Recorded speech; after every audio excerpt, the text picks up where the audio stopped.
Prologue.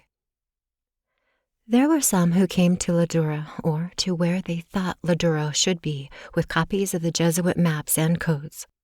They failed.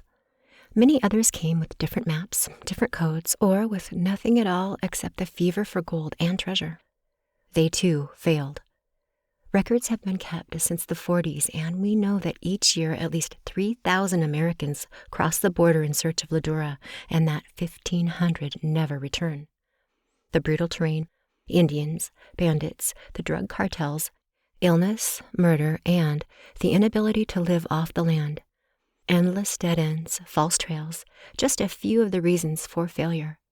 The famous and the infamous have searched for LaDura. The lucky ones are those who return to the border empty-handed. The others, well, their stories are lost forever, bleaching with their bones under the warm Mexican sun in some uncharted canyon. There are many who believe the gold will never be found, and that the iron door that guards the treasure house of LaDura has been buried far beyond the reach of any metal detector by earthquakes of past centuries.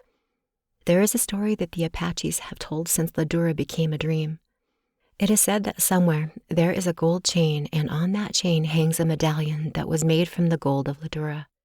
It shows a beautiful dove trying to rise in flight to escape a striking rattlesnake.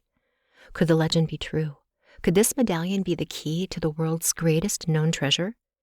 Is the medallion, if truly there ever was a medallion, somewhere with the bones of the Padres who were massacred during the Great Indian Revolt?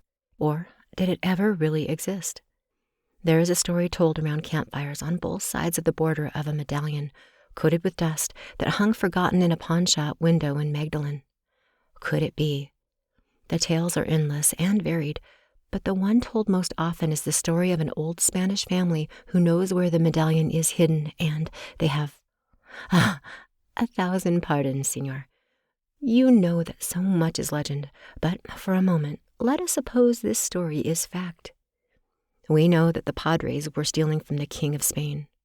Their ancient records show that they had an underground treasure house where tons of gold bars were stored to be used for the power and glory of their order. Those records do not lie.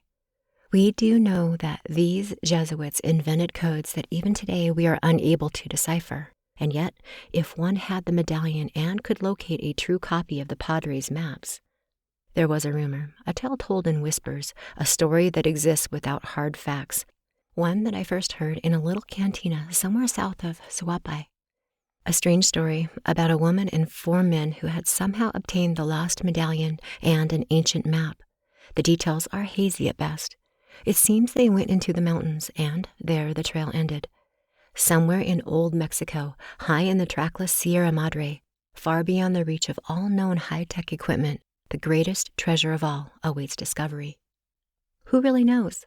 The legend, it must be a dream, yet I hear it.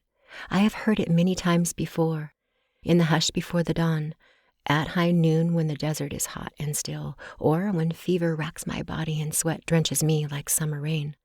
It comes at sunset, very soft, like the faint echo of a long-forgotten mission bell. It comes on the wind from the mountains and whispers to me as it plays through the mesquite and chaparral.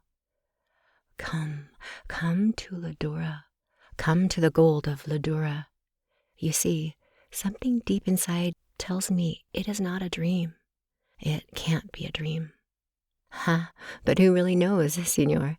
Maybe you will find LaDura, or maybe it will be me.